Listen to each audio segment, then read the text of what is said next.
You say you're gonna be a rock star. What do you think?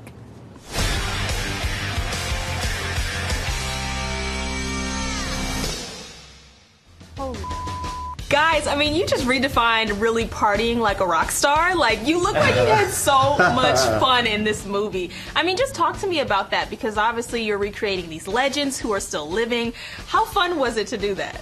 I think we created some more legends down there.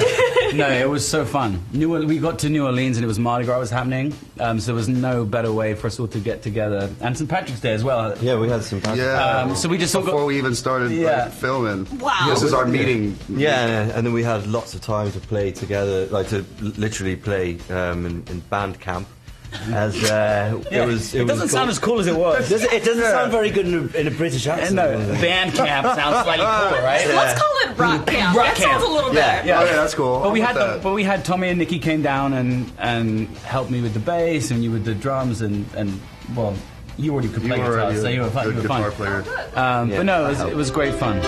The new band is going to be something nobody's ever seen before.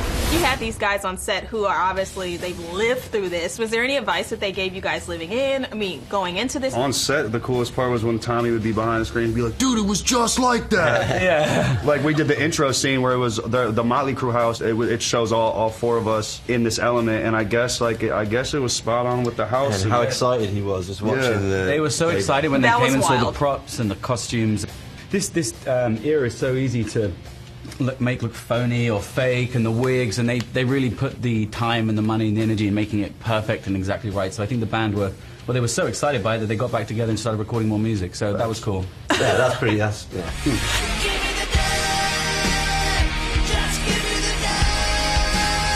I'm glad that they gave their, seal of approval to you guys. But I do want to talk about you running around, basically in the nude. I mean, did he told great you? body, right? That wasn't even in the script. Yeah. Oh, that was just. He asked to be in the thong, right? The camera was just rolling for some reason. And he just kept doing Right, it. and he's just like ripping it and going. Oh my gosh. No, but I mean, obviously that really happened with Tommy. That really happened with Tommy, but did all that he said to you was pretty much like, oh, that's exactly how it was, or did he let you improv in any areas?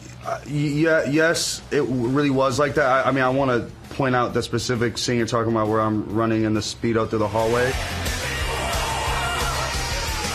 It's funny, so Mick talked to me yesterday about, he goes, The guitarist. he goes, I got arrested for that. Like, so in real life, I guess They blame Mick. Mick that got scene blamed, happened in real life where they set the fire in the hotel room. They were running from cops, and they blamed Mick.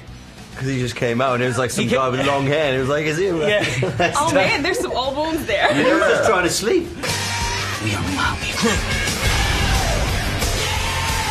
Individually, what was the most challenging scene that you guys had to film? I feel like I may know yours as Nikki.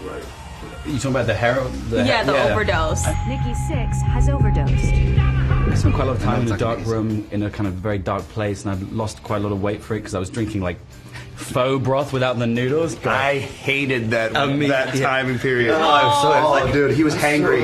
It was always... I eat a lot of food, right? So I was very hangry, and it was hard. And I would literally eat salad leaves at lunch and broth at night, and coffee in the morning. Tell me about it.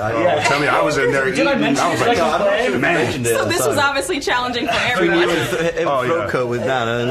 We all couldn't wait for him to start stuffing pizza back in. And We then were all like, as soon as we filmed that, I was like cookie, pizza, milkshake, and it it definitely was was right back, fun. right Oh back my to Dougie. goodness. Yeah, it was awesome. But that was actually challenging. Dropping the weight and getting into that headspace. It's always, Nicky has this book called The Heroin Diaries, and he kind of chronicles what it's like to be addicted to heroin, and he's been, he has really suffered with terrible addiction in his life, and amazingly come through that, and now a great advocate against opioid addiction, and so that was a heavy part of this filming process. But what about you guys?